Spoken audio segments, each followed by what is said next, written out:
With there being so many titles in wrestling today, every promotion wants to find one that will stand out from the crowd. And that's what led to such belts as Ring of Honor's Pure Championship, Lucha Underground's Gift of the Gods Gold, and the utter madness that is DDT's Iron Man Heavy Metalweight strap, each of which have their own distinct feel to them. Of course, there is another belt arguably even more prominent than any of those that has a vibe of its own, so join us as we take a deep dive into the entire history of TNA's X Division title. It all goes back to the origins of TNA way back in the summer of 2002. Back then, when the company was first getting started out, they realized right away that they were going to be struggling to win fans when there was a behemoth in WWE with decades worth of history opposing them, especially when they were just still a startup. Sure, part of the reason the Jarretts formed a new promotion here was because they believed there was still a desire for an alternative from fans who'd mostly been into things like WCW. But even if this was the case, they were going to need an extra incentive to check out an all-new endeavor, regardless of what pedigree the people who were running things had. So that was why, while Jerry and Jeff were thinking about what the layout of TNA would be, they decided that a separate division from both the world title scene and the general mid-card scene would be the best thing for them to go with here. A division which would provide a canvas for some of the best young wrestlers to have the sort of high-paced, groundbreaking indie-style matches you just weren't getting in WWE at the time. And like that, the X Division was born. Of course, given most of the people competing here would be smaller, high-flying performers, you might be forgiven for thinking that this was basically Impact's version of the Cruiserweight division from WWE or even WCW. But that was not the case at all. No, the motto of the X Division made it clear right off the bat what it was about and what it wasn't about. As it was stated then, this wasn't about weight limits, it was about no limits. Basically, the idea here was that if you wanted to be the best in this corner of TNA, you had to be willing to go 110% at all times and do things no one else was willing to do, regardless of how big or small you were. But for this part of the new company to really be a success, it was going to need its own title. So it was that on June 19, 2002 at the company's second ever show, the main event would feature AJ Styles, Low Ki, Jerry Lynn, and Psychosis all doing battle in a four-way elimination match in which the Phenomenal One would come out not just the winner, but also the first ever NWA X Champion. Of course, the belt would not keep this name for long though. No, over the next few months, it would switch monikers a number of times, going from the NWA X Championship to the NWA TNA X Championship to the NWA X Division Championship, and then simply to the TNA X Division Championship. Why this last name change? Well, at that point, the promotion decided to remove the National Wrestling Alliance branding entirely, something which allowed them to maintain full booking power over what was now the only piece of gold that was 100% theirs. And that was probably a good thing because what TNA were trying to do here with this belt, and the division around it, was push wrestling forward rather than harken back to the days of the territories. Of course, anyone who was watching those early X Division bouts would have been all too aware of this though, because whenever the performers involved hit the ring, it was night and day compared to anything else that was happening in the main event. Really, it was like two different areas of the industry were standing side by side, one of which was light years ahead of the other in terms of spectacle and athleticism. So it should come as no surprise then that as the X Division continued to move wrestling into the future, fans would take to it en masse, to the point that it became the easy highlight of the show every week, and the thing the most buzz was created over. What else would the X Division be doing to push things forward here? Well, one major thing they'd introduced in 2003, a year after it began, was the Ultimate X match, something truly unique for the time period. As the name suggests, Ultimate X matches would often be for the X Division title and would present a completely different experience for fans watching, as rather than with just a typical ladder match where you had to climb one of these to get to the prize above, this bout saw whatever the performers were going after get hung in the middle of an X-shaped web of ropes dangling about 15 feet above the ring. Truly then, this created some very exciting scenes as people like Christopher Daniels, Frankie Kazarian, and others all shone in these early bouts, not just by doing the traditional ladder match spots, but also by suddenly turning into Spider-Man in their pursuits to become X Division champion whenever they had to navigate the web of ropes hanging above the ring. Yes, it was an achievement that every promotion wants to pull off, but one which so few do. A trademark match type which wasn't being replicated in any other company. Essentially, it was the equivalent of the Royal Rumble in WWE, and it helped to create an identity for the alternative to the big leagues during the early to mid-2000s. And that wasn't the only unique part of this division. No, there was also the Super X Cup, a tournament which brought the top international talent from all over the world as each one tried to reach the finals and win the X Division gold for themselves.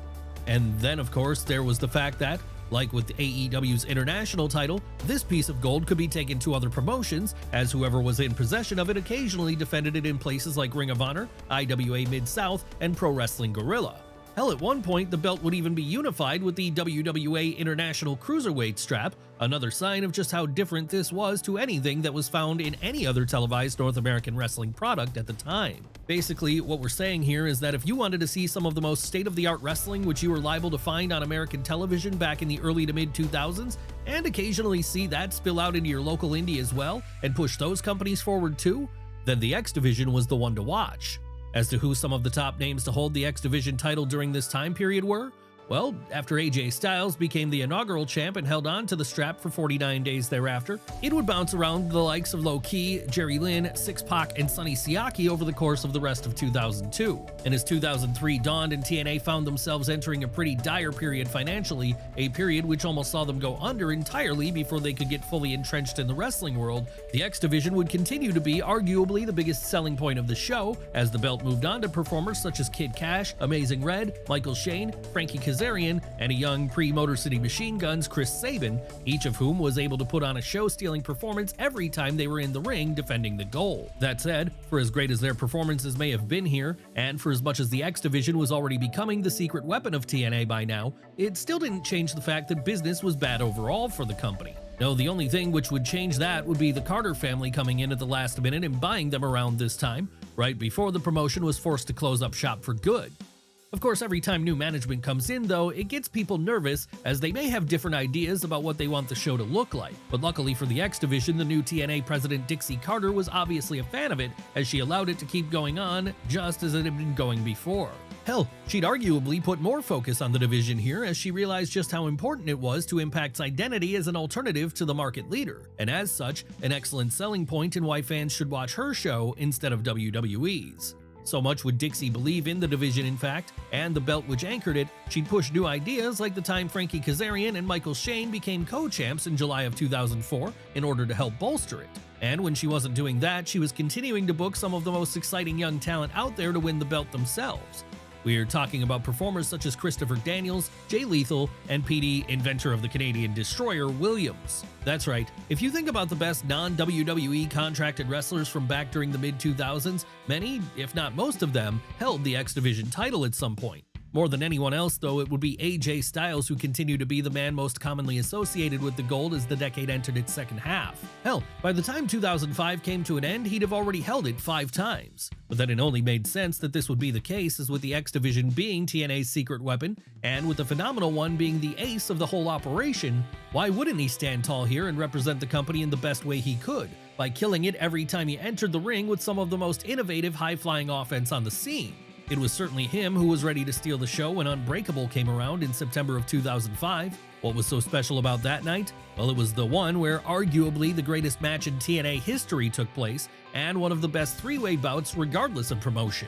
Yes, this was the evening where the X Division title main evented the show, as then champion Christopher Daniels took on the challenge of not just the Phenomenal One, but also Samoa Joe. Honestly, if you've never seen this match, then you should go back and watch it now, as it really remains special this many years on. A true masterclass from all 3 men involved, and proof positive that there was a reason to tune into TNA, as this wasn't the kind of thing you were getting in WWE back then. Hell, it wasn't even what you'd be getting in WCW. Of course, given how much of the division was built around high-flying action here, it might have seemed jarring to some that a behemoth like Samoa Joe would be in a match like this. After all, we're talking about a figure so meaty that Hangman Adam Page once described him as an absolute Christmas ham of a man. But that shouldn't have been jarring because, as had already been established, while most of the X Division was centered around smaller, high-flying guys, there were no weight limits to be found within it. Just no limits. So if a super heavyweight like the Samoan Submission Machine wanted to get in on the fun too, then he was very much able to do so. And that further added to the sense that this was a division unlike any other, as it meant you could get the best from all weight classes, each coming together to create something special every time. Hell, Samoa Joe would eventually win the X Division title himself when he beat Styles for it a few months later, and he'd be far from the only heavyweight who held this gold during the 2000s. No, once Kurt Angle arrived in TNA the following year and entered into a legendary feud with the Samoan Submission Machine, he'd eventually gain possession of it too for a while. That said, there was a unique way in which the Olympic gold medalist became champ here, as it wouldn't be a case of him just going after the X Division title when he did win it. Rather, it would be a case of him going after all the titles. How could this have happened? Well, at August 12, 2007's Hard Justice pay-per-view, Angle, then TNA World and IWGP Heavyweight Champion, would challenge then X Division and TNA Tag Team Champion Samoa Joe, with the gimmick here being that all of the belts, including both tag titles, were on the line. So once it was over and the Pittsburgh native was standing tall as the winner, he'd be in possession of every male belt in TNA, as well as the top prize in New Japan Pro Wrestling for good measure. Truly then, this was a strange scene to witness, and one which wouldn't really be replicated on a large scale until the likes of Kenny Omega and Mercedes Moné had their own belt collector gimmicks years later. And it all further added to the sense that, like with the Intercontinental title during 80s WWF, the X Division strap was in many ways just as valuable as the TNA World title, to some people even more so.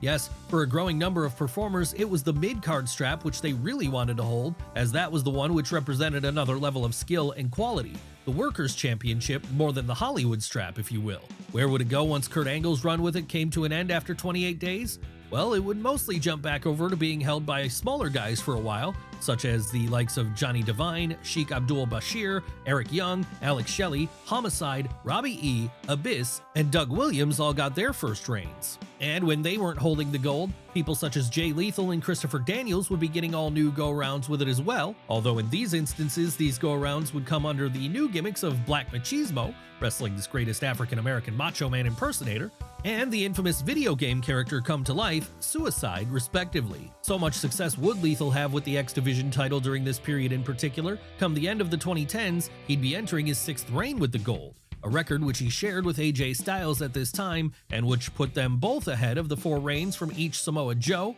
Christopher Daniels, and Chris Sabin. Come the dawn of the new decade, though, big changes would be on the horizon for the X Division. Hell, big changes would be on the horizon for TNA as a whole, and they wouldn't be ones which were particularly well received by the fan base. What happened here?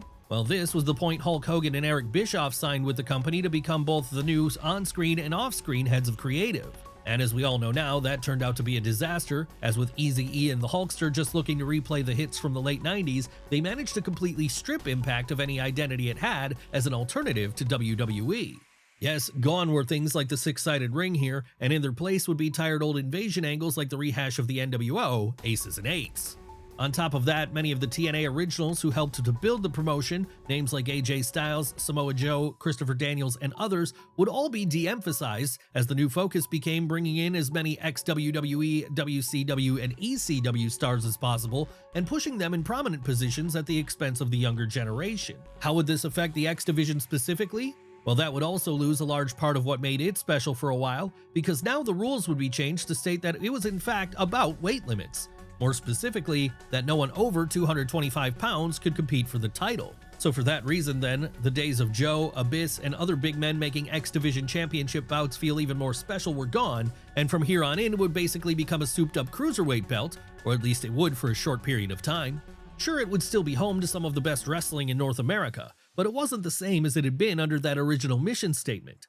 And that original feel would only be further gotten away from when, in March of 2013, another new rule was added which stated that the belt could only be defended in 3-way matches. Of course, there was a logic to this, as the best X Division match, and probably the best TNA match in general, had been a 3-way. We're talking about that iconic showdown between AJ Styles, Samoa Joe, and Christopher Daniels from back in 2005.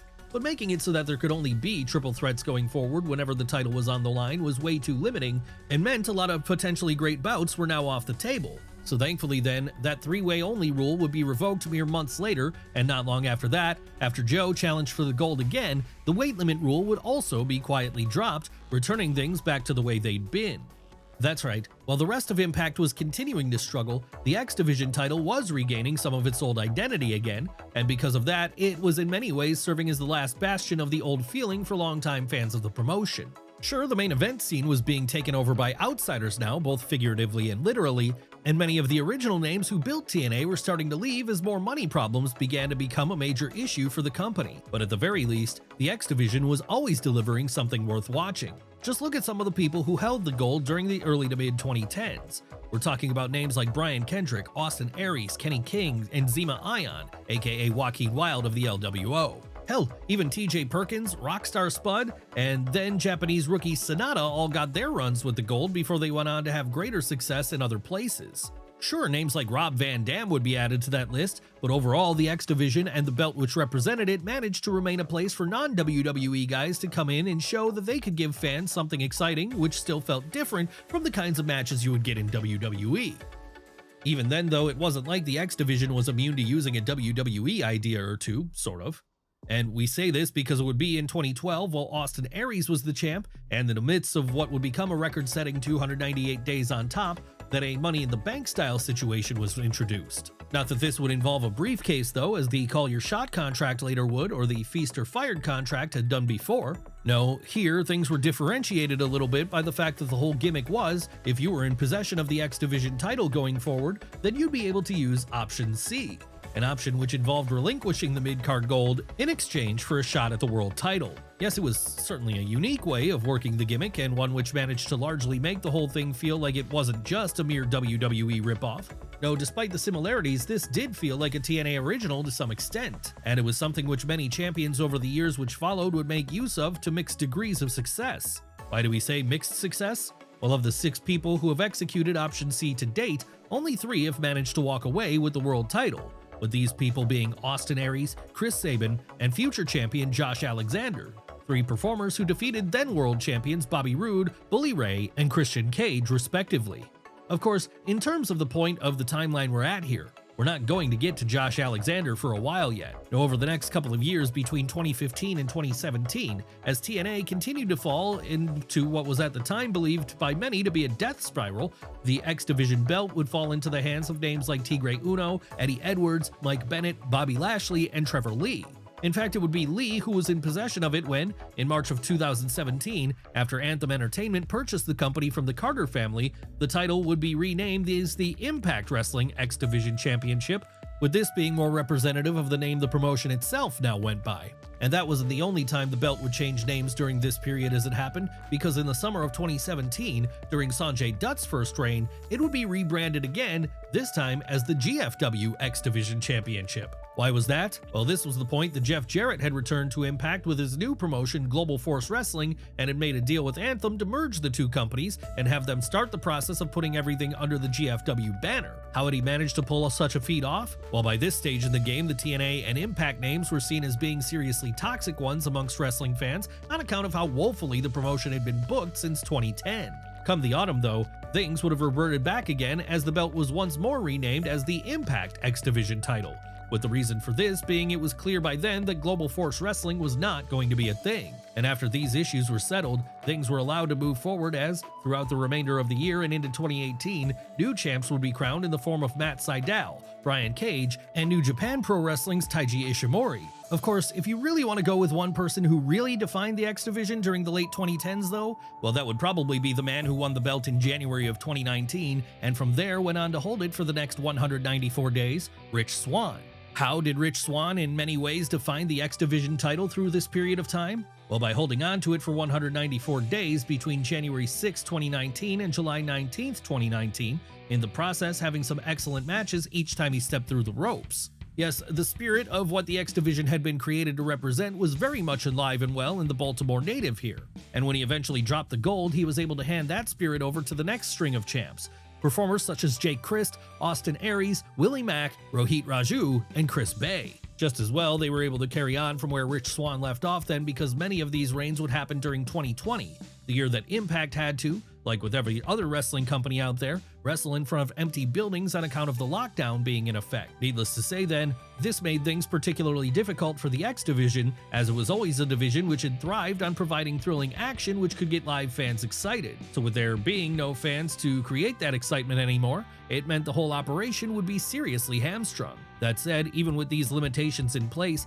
the company was able to pull through and make it to the summer of 2021, by which point Josh Alexander had won and then vacated the X Division title after invoking Option C on then TNA World Champion Christian Cage. Who would carry the belt after the walking weapon ascended to the main event?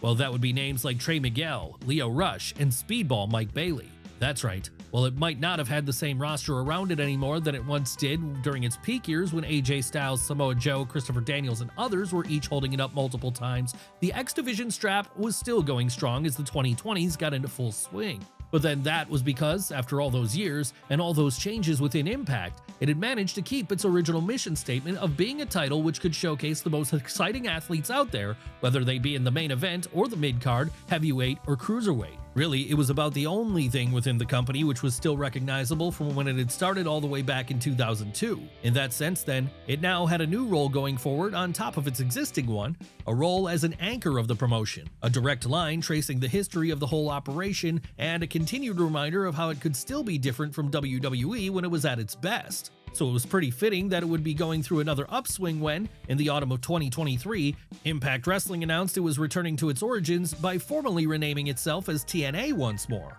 Yes, after all this time, the company had come full circle. Who would be X Division champion when that happened? Well, that would be Chris Sabin, the person who was here in the midst of his record 10th reign on top. Not that he'd be the champ for much longer though, because with TNA now being in a spot in the industry where so many of their most exciting talents inevitably ended up in WWE before long, they were constantly having to bring in new names to helm the division. And that's why, as the Motor City Machine Guns prepared to head off over to WWE, all while Josh Alexander, Mike Bailey, and Lio Rush were about to be Jacksonville bound, it was up to Mustafa Ali to arrive in Toronto to win the gold. And in doing so, he was not only able to help keep the X Division thriving, he was also able to reinvigorate himself after his WWE exit had occurred not long prior. Sure, it could be argued that this was another example of ex-WWE talent coming in and taking over, as it happened back in 2010, but here it felt different, as it felt like Ali was more in the spirit of what the X Division had always been, and was, to be perfectly honest, probably a better fit for the Impact Zone than he'd ever been for Raw or SmackDown. Not that he still has the X Division Championship, however. No, since his run ended in July of 2024, that belt has moved on to new acts like Zachary Wentz, Moose, and Leon Slater. Hell, it's Leon Slater who holds the gold at the time of this video's recording, with it not seeming like he's going to be dropping it anytime soon. Rather, it feels like with him being one of the better acts in TNA today, he might be the new face of the division going forward. Of course, that all depends on him not ending up in either WWE or AEW before all is said and done, however, something which remains an ever-present possibility. But even if this happens, the future of the X Division and its title will remain safe. How do we know that? Well, because even during TNA's darkest years, it's never truly faltered yet. No, through it all, whether that be changes in management, financial difficulties, or talent exoduses, it's continued to be a constant reminder of what the brand can be when it's at its best. And that's an alternative which isn't about things like weight limits, but instead is about no limits.